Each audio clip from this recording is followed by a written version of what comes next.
Hi,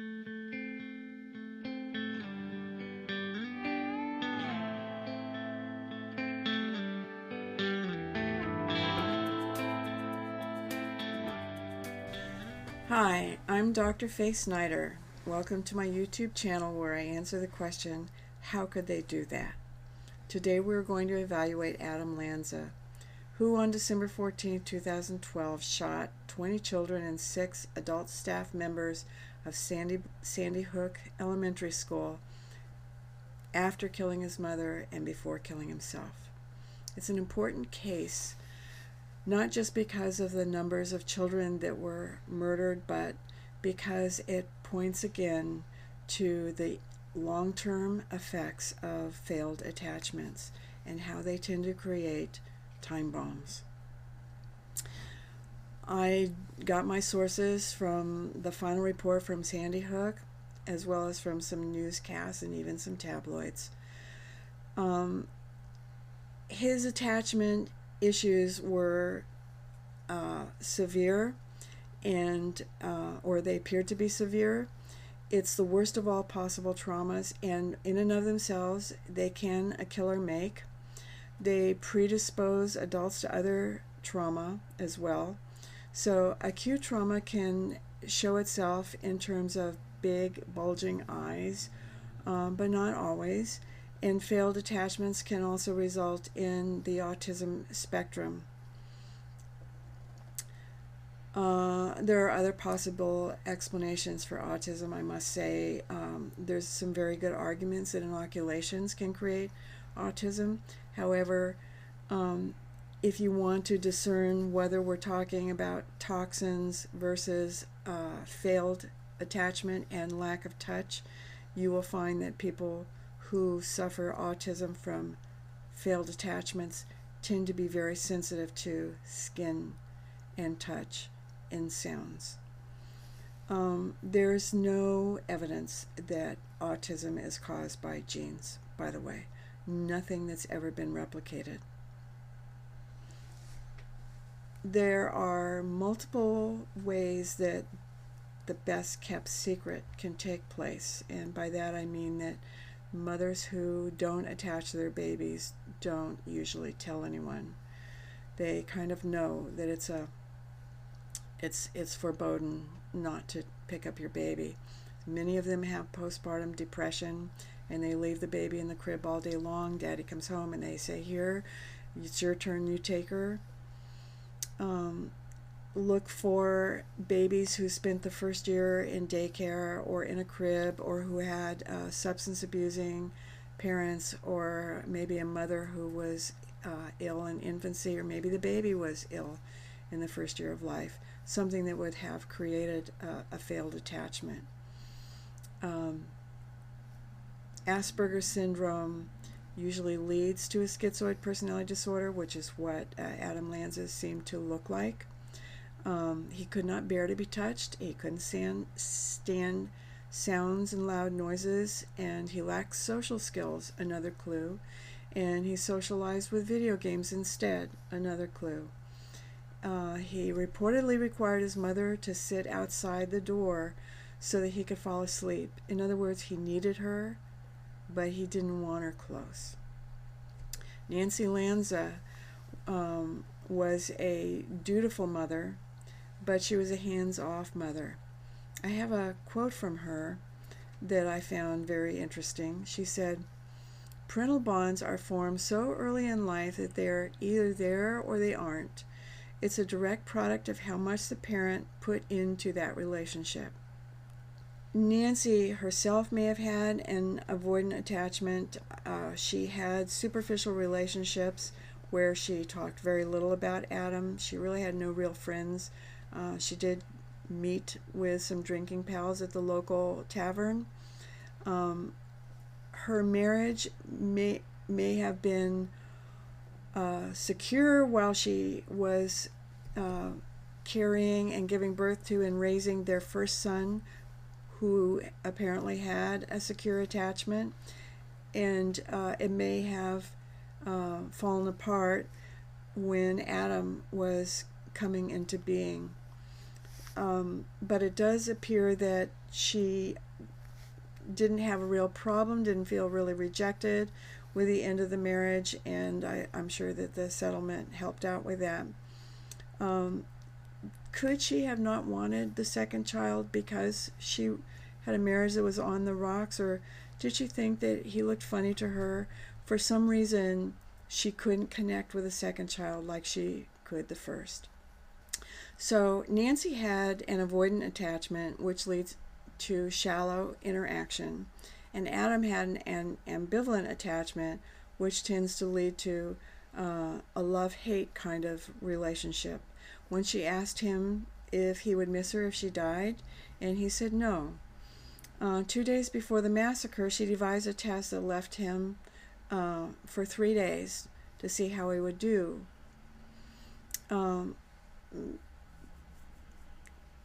When one has a failed attachment, they have a part of this ambivalence, would have a hunger for affection and yet anger at the maternal object or the mother.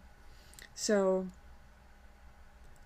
when she would leave him to go visit the local kindergarten where she volunteered, that may have been something that had that mixture of resentment or jealousy, that she paid attention to somebody else, but he still didn't care.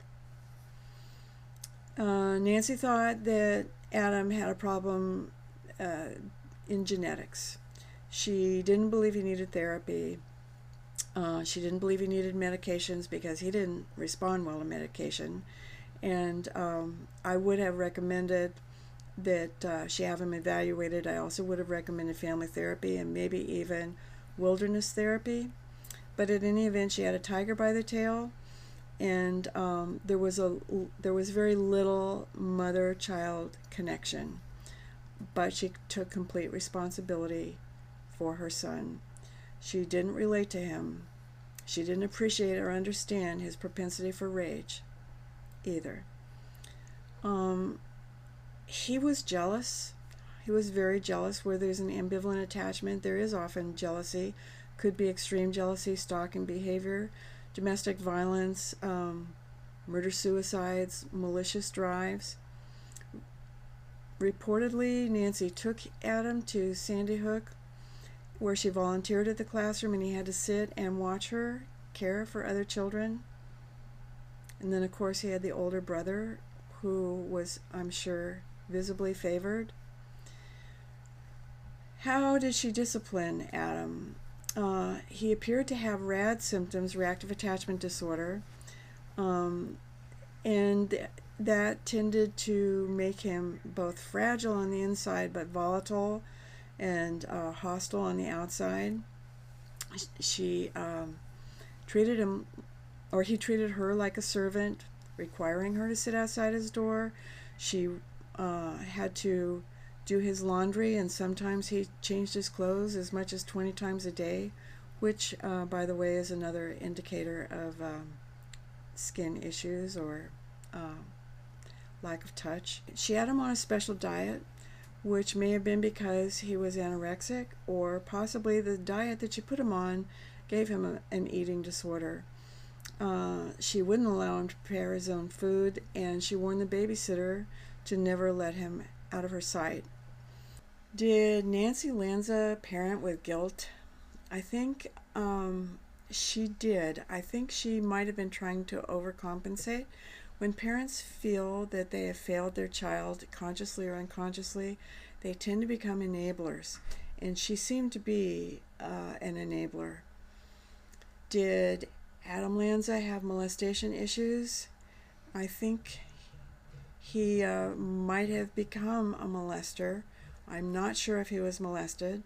Sometimes molesters just molest because they're not mature enough to relate to a full-blown adult, and Adam's development seemed to have been stunted.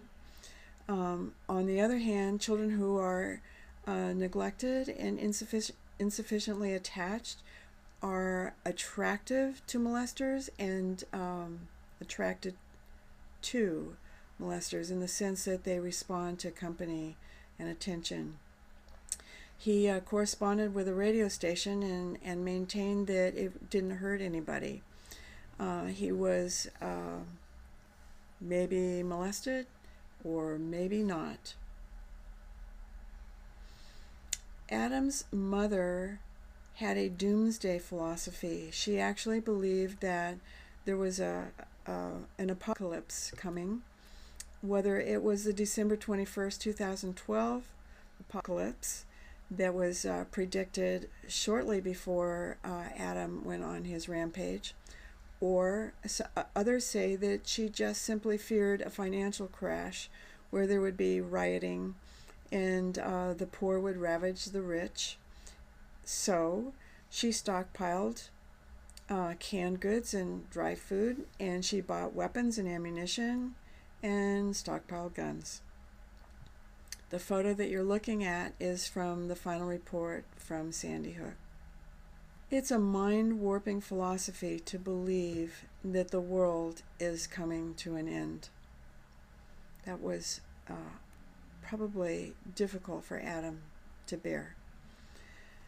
Was there a repression ethic or an excessive privacy or secrecy ethic in the family? It appears that there was.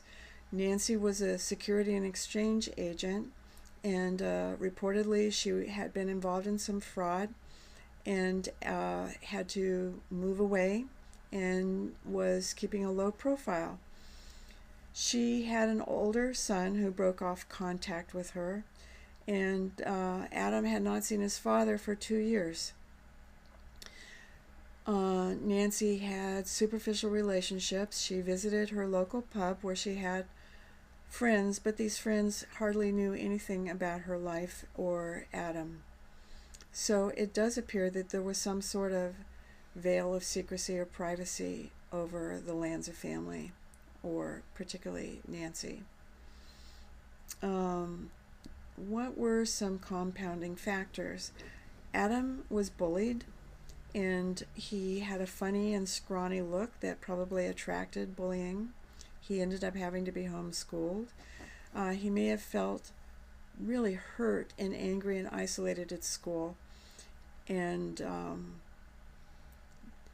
when his mother visited the kindergarten, that may have been a trigger also. What were the triggers? Overall, we know that he had suffered early abandonment, so the visitation to the kindergarten class, watching his mother pay attention to other children, may have been very painful for him. She planned to send him away, and some say that he overheard and that he knew about it. And we do know that she devised a test to leave him for 3 days to see how he would handle it. She had asked him that question, would you miss me if I died? And he said no. But it does appear that this test was more than he could tolerate, because it was right after she had been gone for 3 days that he went on his rampage. It's funny that the final report, the evaluators didn't see attachment issues at all. As a matter of fact, right now you're looking at an image of the final report, and they draw a conclusion which is quite remarkable. It says, the evidence clearly shows that the shooter planned his actions, including the taking of his own life, but there is no clear indication why he did so, or why he targeted Sandy Hook Elementary School. I'm flabbergasted. I continue to be amazed at how what is so apparent and right in front of us to see is not seen. You are now looking at the Predictor score sheet. His childhood score was a -80, which was mostly due to a -30 in attachment and a -10 in weak discipline, as well as a -15 in repression and another -15 in a blaming ethic. I also added a compounding factor of -25 as a result of the test, leading to that his state at the time of the killings was about a -105. If you'd like to find out more about Adam Lanza and the score sheet and learn more about other killers, especially those who were born of failed attachments or amazing people, you might want to pick up a copy of my book, The Predictor Scale. Also, I cover more on the myth of gene-driven behaviors and the causes behind behaviors. See you next time so we can continue our endeavors to understand how could they do that.